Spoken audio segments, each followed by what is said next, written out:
Hello, everyone, and welcome to When Fall Meets Spring. I'm Rebecca Mitchell, and joining me today are the lovely ladies that joined me on our last episode, Ari and Jess. They are friends of mine that we met through writing at a writing retreat in Vermont, and it was a connection that we all made because we were all in a similar season in life, which is being single. And so I wanted them to come on so we could all chat about that and what that means being in your 30s and being single. So welcome, ladies, again. Happy to be back. Yes, thank you for coming back. Thanks for going through it again with me. I want to start with our usual question, which is, what are you grateful for today? I am grateful that I have new clothing. Because we went on a shopping spree yesterday. It was so much fun. And I needed like a refresh in my wardrobe, and Rebecca was like, I got you. It just threw a bunch of clothes at me. I did. Made me try on a lot, but we found a lot of great items, and now I have to figure out how to get it home. You were such a trooper. I was like, Ari is going to get burnt out as I was just piling more and more clothes on top of her. I was exhausted by the end. At the end, I was like, look at something and be like, I'm not going to put that on. I'm not going to like it. But it was only like one. It was one thing. Was it that blue dress? Shut down in the car. It was one of the dresses. Yeah. What? And you did shut down in the car. You just kind of. Yeah. But that's okay. Yeah. You made it through. I made it through. I really didn't think that you were going to do the second try on haul, but you did. Yeah. I was very excited. And we got so many good items for you. So I'm very grateful that we went on a shopping spree, that I got a lot of new clothes, and yay, I get to wear them. Yay. We got Jess some new things. Yes. We all came out winners. We did. Yeah, we really did. I found a hot pink blazer that I'm very excited about. Yes. It's very you. Thank you. It really is. I'll take that as a compliment. It is. Thank you. Yeah. Okay, Jess, what are you grateful for? I'm grateful for Casper, your cat. Oh, Casper. I just love him so much. He's just so sweet. He's so sweet. He let me hold him. And you got to hold him. Yeah. Oh, I wish I had gotten a picture. So he just makes me happy. He makes me think of my cat back home. So. Yeah. I'm so glad that you guys had a moment. Thanks. I'm grateful for girl time. Like you were talking about the shopping. I'm just grateful to have had this time that you guys have gotten to hang out here. And it's been so good for my soul. So I'm grateful for that.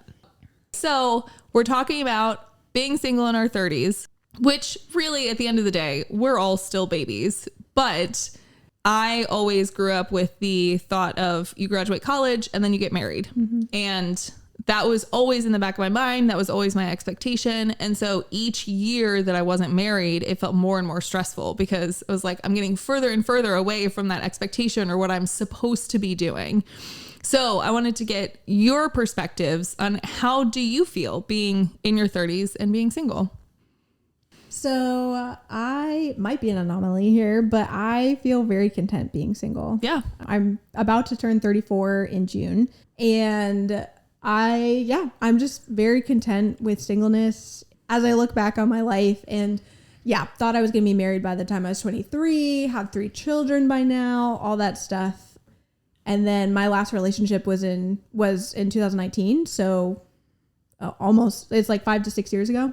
And I've been single since then, but I feel like even if I had gotten everything I thought I wanted in my 20s, I think I would be divorced right now. I don't think I would have married the right person, and my life would be completely different, and not necessarily in a positive way. Like I would have made the best of it, of course, but the fact that I don't need to go through a divorce, that I don't need to bring children into a divorce and all this stuff, that I can figure out myself and what I actually want in life.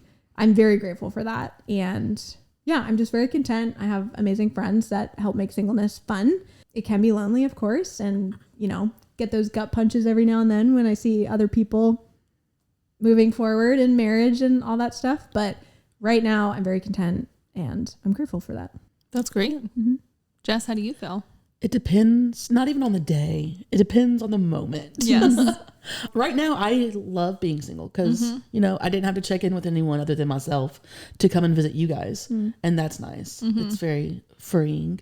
But, I'm from the South and everything is on a timeline. Mm. And I am way late. I am decades compared to everyone else. So, when I'm back home and in church and in that community, then I feel left behind. There's still contentment there, but it's mixed with sadness. Yeah. Just the being left behind, abandoned kind of from the friends that have moved on with marriage and kids. So, yeah. I would say I'm also sort of a mix where really I'm very happy with where I'm at right now in life and what I get to do. And being married or not married doesn't define who I am by any means or what I get to do. But there are those moments of just feeling that loneliness. And I know that a lot of people will be like, well, you can still be married and be lonely. And yes, that's true. But I also see so many people who have just their constant partner. And yeah, when you see everybody passing you by in many ways, and again, I say passing you by in quotations, it's not one better than the other. It's just different. But when you see them in this different season of life, it brings up a lot of those emotions of feeling like something's wrong with you almost, or at least in my case, it does sometimes. Like, why haven't I had that yet? Why haven't I found my person? And it's just hard to get through those days. I would agree with that. What are some things that you guys have found? I mean, Ari's perfectly content over there, but what are some things that you guys have found that have helped? Finding friends to travel with, which would be you guys. Yeah. Because that is something that I desire to do with a spouse. I want to travel with my husband, and I travel alone, and I have traveled alone, but it is just more fun traveling with someone else. Yeah. But it is hard to find single women in their 30s that want to travel and that have the means to travel. And so when I found you guys, it was like, wow, other women like me exist out there. And it was such a gift to find that, because that gives me a sense of fulfillment that helps me find contentedness in my life. Mm-hmm. I was going to say the same thing, having single friends and yeah, especially to travel with and do fun things and get you out of the house and do things that you wouldn't necessarily want to do on your own or would prefer to do with somebody else. For so long, I felt like I was just surrounded by married couples and which is great. And they were fine and they were including me in everything. And I am so I love them so much, but it's different. And at the end of the night, they're going home together and you're going home by yourself. And so having, especially the two of you, like single 30s, we all understand what it feels like. You can all just come together and know that you're on the same page. Yeah. Jess? Ari kind of stole my answer because having friends. Yeah, Ari stole both of our answers. Jeez, Ari. Ari's just so good. My bad. But yeah, just, willing to do things by yourself helps. Yeah. And it also is a confidence booster, at least in my case. Yeah. But definitely having friends that you don't always have to do those things by yourself. So, yeah. Well, and I think I'll add on to it too, doing things that magnify your purpose, your calling. For example, me starting this podcast, I have the opportunity right now to do this, and it's giving me an outlet to do something different and get my mind off of anything that I'm lacking and instead pour into something creative and different and keeps me feeling fulfilled, I guess. Yeah. So how have you guys found the dating experience? I don't. Oh. So fast. I don't. I hate it. Tell me about it. There's so much to be said. It's miserable because instant gratification, we want it right then. And guys want everything right then. And I'm like, I don't want to give you anything until I trust you. And then ghosting is a thing. And I hate being ghosted. Ari said recently that she has never been ghosted. Yeah, I have not. Yeah, but I don't think lucky you. Yeah. But I also don't think, and tell me if I'm wrong, you've never been on a dating app, have you? I have, but I don't stay on it for very long. Yeah. I've gone on maybe 2 dates from a dating app. Okay. Yeah. Yeah. Well, I have been ghosted several times. So, Dating apps make that easy. Yes. Yes. And I hate it. Yeah. Just tell me, hey, this isn't working, and then block me. I'm okay with that, Yeah. but don't just disappear on me because then I'm Yeah. like, oh, he died. Right. Just goes to the extreme. Or, oh, I'm not worthy of love. The other extreme. Well, that's a huge thing. And so then going off of what you said, like, you're not worthy of love, something's wrong with you. I'm like, oh, my appearance is why they ghosted me. You know, like, I'm not worthy of love because of X, Y, like any number of things. Like, I'm too much in any aspect of anything. So, yeah. I hate dating. Yeah. Just point blank. My longest track record of being on a dating app was, I think, 48 hours. Because you run into that. Exactly. You get ghosted. You find someone that you get excited about and they either don't match with you or they don't give you the time of day, and it just kills your self-esteem. And then some people lie.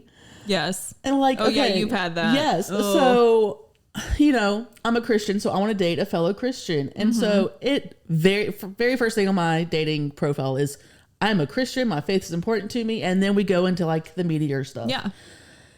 You would think that they would understand what that means, but then I would match with what they claim to be Christians, and maybe they are, but different beliefs than me. And then we go on a couple of dates, and then they drop the bomb of, hey, I'm atheist, or hey, you know, something. I'm like, that's not on your profile. Like, why are we here? Because this is obviously not going to work. Yeah.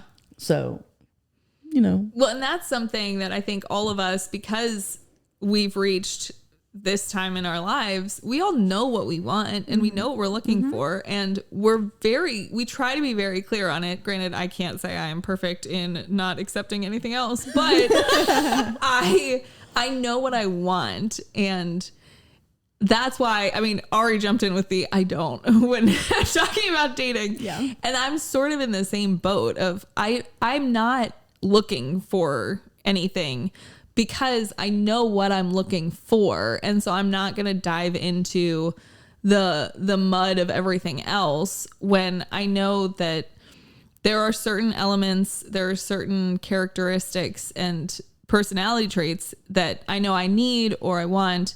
And I know the avenues in which I can most likely find that. So like being involved in church for me is a huge way. And I'm like actively out doing things that will lead to that potential outcome, but I'm not going to go and sort through the thousands of people in the dating apps because I know that it's not going to work. No, honestly, I mean, it works for some people, but for me, I don't see that working because I'm also the best at convincing myself that something could work. Yeah. And that's why I will accept half of what I'm looking for and try to make it work. And it's just, it does not work well for me. And my mental health goes like plummets when I'm on the dating apps. Yeah. Because it's just swipe left, swipe right. And I just feel like I'm constantly getting swipe left on. Swipe lefted? Swipe left. I'm constantly being lefted. I'm constantly, yes. I just don't like it. I don't either. I don't think any of us do. No. Are you still on it? No. I deleted it after. I was waiting for the I'm going to wait till this moment to reveal to you guys I'm back on. Actually, I'm still on all of them. No. After that last one that went so well for me, I never got back on. Yeah. Yeah. And that's understandable. Yeah. So this was very funny to me because we were all chatting and I kept mentioning that I keep having people set me up with other people. And for me, it's been so normal that when you guys were like, this has never happened for us before, I fully did not understand. But I just laugh whenever somebody tries to set me up with someone because typically the sales pitch is like, well, I know his mom and his mom says he's a very nice guy and he's 35 and he's single and he just hasn't found anyone. I'm like, okay, but what else? Okay, he's a nice guy and he's single. Is that the only stipulation that we have to set us up? Yeah. Which goes into the standards thing that I know has like, oh, we'll just lower your standards. Oh my gosh. The more I hear that, It drives me crazy. I didn't start raising my standards until I met the two of you. And then y'all were like, Jessica, you deserve more. I was like, do I though? Do I? I deserve more than loves Jesus and has a pulse. Right? Yeah, a little bit. And I know that there are people out there who are going to be like, well, this is why you girls are single, because you have such high standards. But I have tried to convince myself into relationships so many times that have gone so south that I am done trying to lower my standards. Yep. And We're not going to let you anymore. Thank you. Yes. And it's not even like, I don't even have the standards of like, oh, I need a 6'5" model. Like, it's not those types of standards. No. It's very basic. It's personality, and character, characteristics. Yeah. That like are basic human decency sort of characteristics, but things that are very important to me and things that I've realized if it's not there, then we will not get along and we will have issues. Yeah. Because one of my things that I realized after my last relationship was that traveling every 3 months is a non-negotiable. Yeah. And that's not going to be the same for everyone out there. But for me, for my mental health and for me to be the best version of myself, I need to be constantly traveling. And it doesn't need to be overseas. It just needs to be, we need to go somewhere and do something. And so that's a non-negotiable. So if they don't like to travel or are unwilling to do that with me, then it's just not going to work out, because that is something that's very important to me. Yeah. And I think that's a good point too, because we're not looking for the perfect specimen of man. Right. We are looking for the perfect man for each of us. And that includes those sorts of details. You love travel. It's important to you. You need someone who will go and travel with you. They don't have to be, oh, I've explored every country in the world, but to be willing to go, okay, yeah, let's look at different options and let's plan something. Yeah. Or yeah, you go ahead and I'll join you next time. Like just something that's going to give you that a time, that opportunity that you need. Even that, I'm like, no, he has to come with me. Every Okay, time. there That's you go. the standard. And see, that's where I differ, because I would be like, okay, yeah, like we can figure out who's going where or what's happening. But for you, that's really important. Yeah. Yeah. If it's not with friends or it's not for a different intentional purpose, I am expecting that he will come with me. Yeah. So Noted. Yeah. Filing that away. Yes, in the and to Ari any files. listeners who are interested, note that You must be a traveler. yes. Yes. You must travel with Ari every time. Jess, what is one of your standards? I don't even know anymore. Yeah, that's true, because you had to raise them so significantly. Well, to begin with, loves Jesus and has a pulse. Yes. And that was hard enough to find someone to fill those standards. So I think you might be looking in the wrong places, Jess. Yeah. I need to move. That's what it is. I think so. Yes. And get off the dating apps. Yeah. Just kick those to the curb. Yes. Well, and I think too, loves Jesus can be interpreted in so many different ways to each individual person, which That's I true. think is what you're running up against. Yeah. Is that you define it a certain way and you're looking for someone that views it similarly. But in this day and age, as our many conversations have shown, people define that differently. Yes. And It so, is a gray area. Yeah. Apparently. Which didn't know it was. Yeah. Yeah.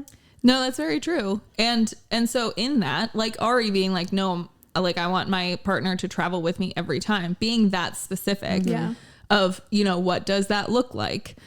And I do want to encourage everybody listening to make that list of what you're looking for, like top 5 qualities. And it can be, do they want kids? Do they love to travel? Do they like to give generously? Like things that are so important to you, and it still gives room for flexibility in other aspects. But like, what are the core 3 to 5 qualities that they absolutely have to have? Yeah. I will say one for me, just sitting here thinking about it, is open to adoption. Because I don't know if I want to like give birth to a child, but I do want, like, I love children. Like that's my calling to be, to help children in some capacity. And so at least be open to the idea of adoption or fostering. That's great. Yeah. So that'd be one. Okay. Love See, this Jesus, is- has a pulse, open to adoption. This is now going to secretly be my way of just getting you guys out into the world. It's an ad campaign. It's an ad. Welcome. Yes, you're First welcome, up, both we of have you. Ari. Yes, first up. exactly. Also, have you guys seen those events that they actually do that where friends Yes. will give PowerPoints about their friends? I Yep. think those are hysterical. But genuinely, I love that idea. Yeah. Because when you have other people promoting you, it's It's much different. better. Yeah. Yes. You get such a better view of a person. And people that actually know you and not the mom of someone Yes. advocating for, Yes. Yeah. And not you feeling weird about promoting yourself and Right. cutting things out, but having someone be like, they are the best person on this planet. And like, you know that they might be exaggerating, but also that they genuinely love this person. Yeah. And there's a reason they genuinely love that Yes. person. Yes. Which comes back to the whole setting people up with other people. Right. Married people, set your single friends up. And even if they hate the idea, like, just give the option, you know? Yeah. It's nice to have options. Going back to like what you want and like making the list, there Yes. is a difference between non-negotiables and preferences. Yes, that's very Because true. my non-negotiable is travel. I have a preference that we don't live in the city. I do Yeah. not like cities. But is that a non-negotiable? I don't think so. Yeah. I would be open to the conversation and like, you know, some sort of compromise or whatever. Why are we living in the city? All that stuff. But that's not a non-negotiable for me. And so just figuring out what those preferences are versus non-negotiables. So the core being non-negotiable. I think that would be a non-negotiable for me. I could City. not live in the city. Yeah. Yeah. And those are really good things to figure out because you don't want to just put walls up and say everything is a non-negotiable. Right. But genuinely look at, okay, if I love this person, would I be willing to change something for them? Yeah. Like if I met somebody that had everything but this quality, is that something that I would be willing to walk away from them because of? Or is it something that I would be willing to work on Yeah. or compromise on? Yeah. And you guys know me. I love asking why. So for me and figuring these things out, the reason that the city is not a non-negotiable is because when I ask myself why, it's just for like convenience, my level of comfort. I'm not used to cities, car, blah, blah, blah. But the reason I'm like open to it is because I want to know why. Why is it your job? Is it my job? Could we live an hour outside of the city? What would that be for traffic? How would you get in? Like, it's all the little things that I can't figure that out until I meet the person. And I might not even need to have that conversation. Maybe he hates cities also. But knowing that it's an open conversation, but I at least know my preference. Yeah. So if it gets brought up, I know why I would be hesitant and we could have a discussion. Yeah. And you know that you would approach it as a discussion. Yes. Versus just you ask, are you planning to move into the city? Okay, question answered, we're done. Exactly. Yeah. But hey, are you willing to travel with me? If the answer is no, great, we're done. But it's so good to have that distinction. Right. Okay, so the new challenge is 3 to 5 non-negotiables and then 3 to 5 preferences. Yes. Y'all are making this too hard for me. Oh my gosh. It's time, Jess. It's a good exercise though. It is. Because you just start with everything. Everything that comes to mind. Think about it. Your perfect quote unquote ideal man. What does that look like? And then just start thinking through what would I walk away from versus, okay, this is just a preference, but I can live with it. Yeah.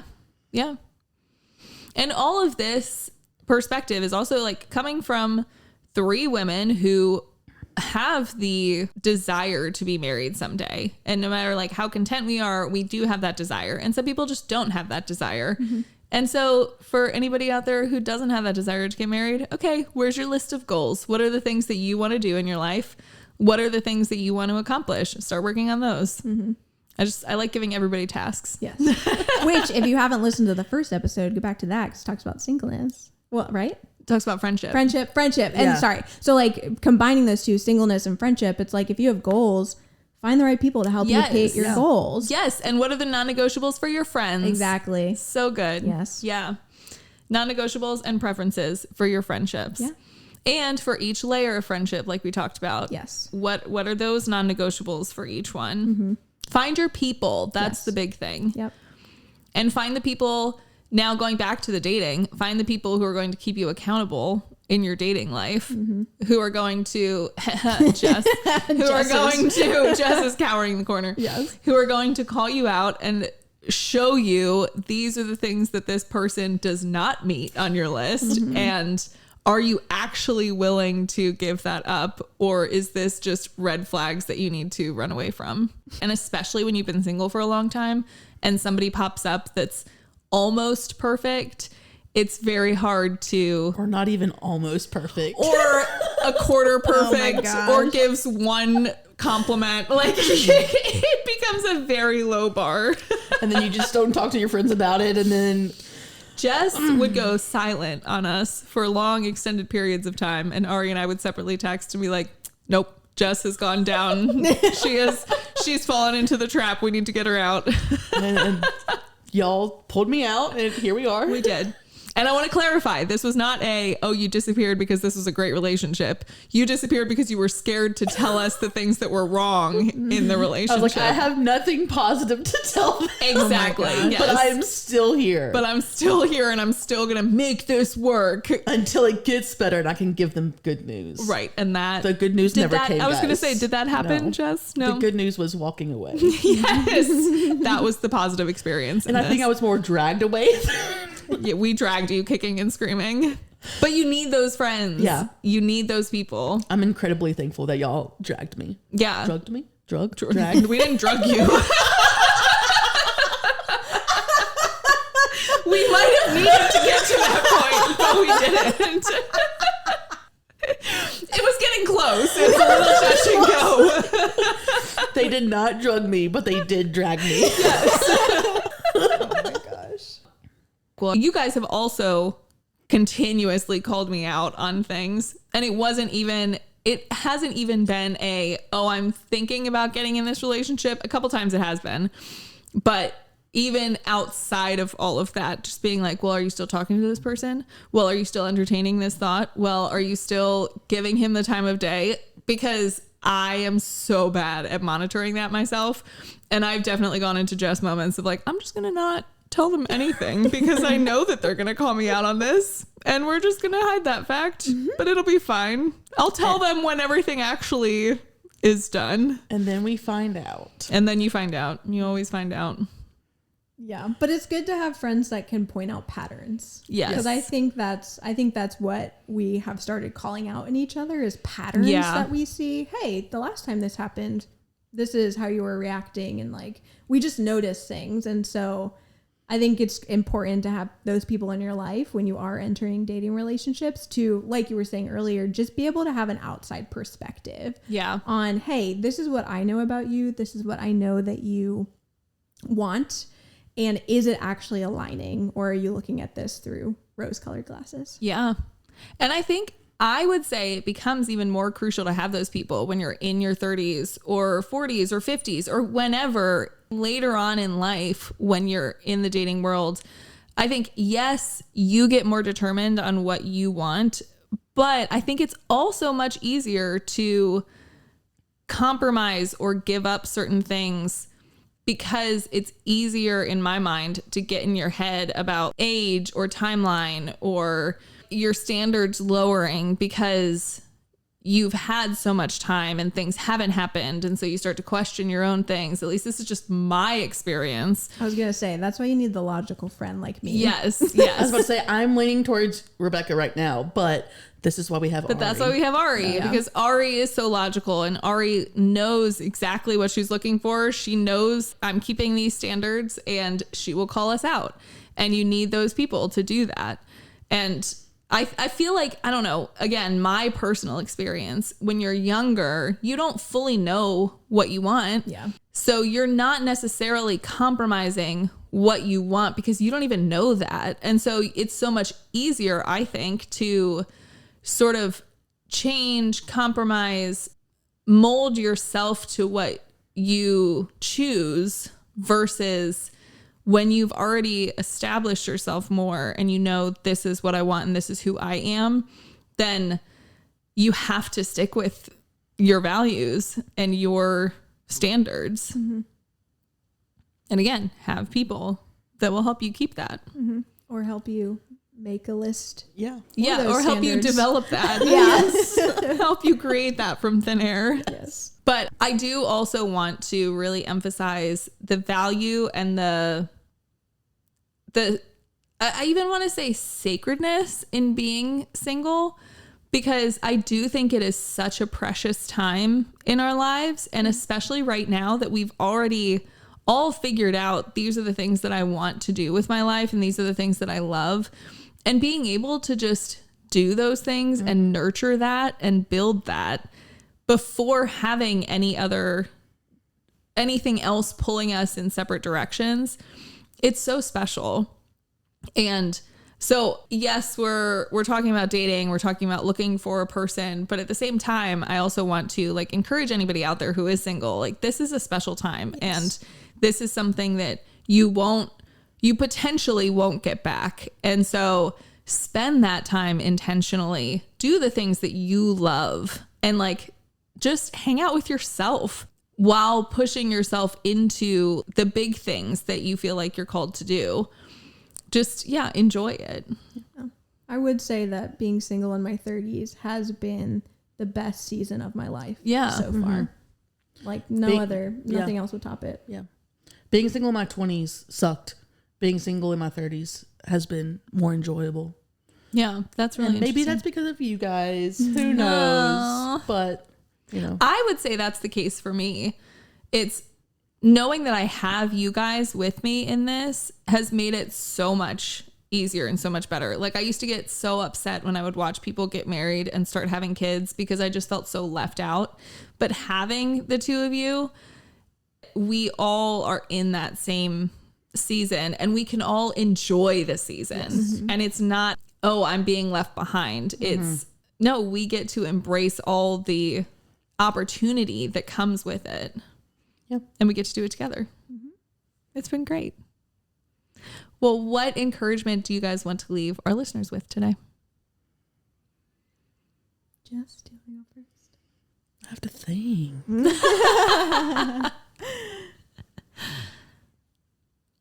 Okay, I'll start. Okay.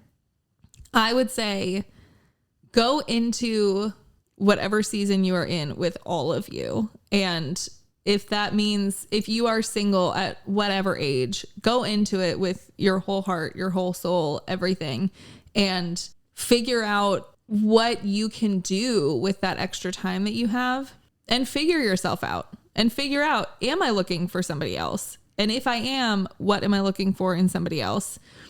And then take that, keep that close to your heart, and then be you and know that, if the right person comes along, they're going to see you and not just like, I don't want my future husband to find me just in a ball, in a fetal position, crying on the floor because I'm mad that I'm single.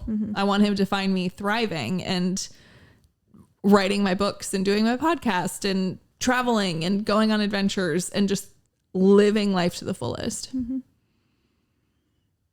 I guess my encouragement would also be to myself, and it would be not to settle for someone who's just okay about you. Yeah. Like, I want someone who is excited to spend time with me. And so don't settle just because he's giving you 1 week in a month or something like that. If that. Yeah, if that. Not that that's a personal story or anything, but someone that is excited about you and is like wanting to spend time with you and wanting just to experience what you give back in life. Don't settle. Like, you are worth more than you think you are. Yeah. My encouragement would be that, live your life in your singleness to the fullest, be present, find those things you want to do, but also because if you do have a desire to be married, also start looking at your life and like preparing a little bit in little ways. Yeah. And so for me, I realized I was a workaholic. And I realized if I meet my husband tomorrow, I'm not going to have time for him because I work so much. And I've set this up for failure if I meet him tomorrow. So over time, I just started setting work boundaries, which was obviously just very healthy for me personally. And it wasn't necessarily for my husband, but I realized if I want a relationship, I need to make sure I have time and space and mental capacity for this. And right now I don't. So what can I do to take better care of myself now? Which is a benefit to me, but then it'll be a benefit to my husband. And so as I started creating more time and more work boundaries, I started filling it with other relationships and other friendships. And that has been such a gift. So just like, I would just encourage you to just take a look at your life and like, are you living the life that you would want to be living? Like you said, Rebecca, that you would want to be living when your person comes into really your life. Yeah. So yeah, that's great. Well, thank you guys. Thanks for being here. Thanks for joining me. Thanks for inviting us. Yes, of course. And thank you for all the listeners tagging along here. And I hope everybody got some encouragement today. And I hope everybody has an amazing day. And we'll see you next time.